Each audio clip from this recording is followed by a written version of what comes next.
Hello guys, good morning. আমি সুস্মিতা। তো আজকে একটা নতুন রেসিপি চিংড়ি মাছের মালাইকারি করব।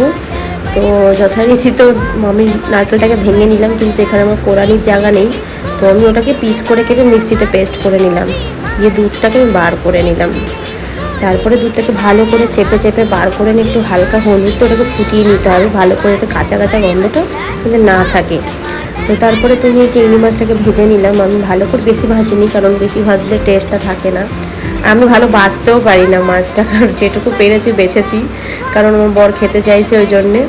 তারপরে একটু তেলে ওই কড়াইটা আমি ধুইনি, যেহেতু চিংড়ি মাছের তেলটা লেগেছিলো বলে একটু ভালো টেস্ট গন্ধটা বেশি আসবে।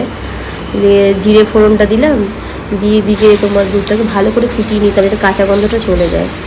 পেঁয়াজ কুচি ভালো করে পেঁয়াজটাকে পেস্ট করে নিয়েছি আমি। তারপরে পুরো আদা জিরে রসুন লঙ্কাটাকে পেস্ট করে ভালো করে একদম লাল লাল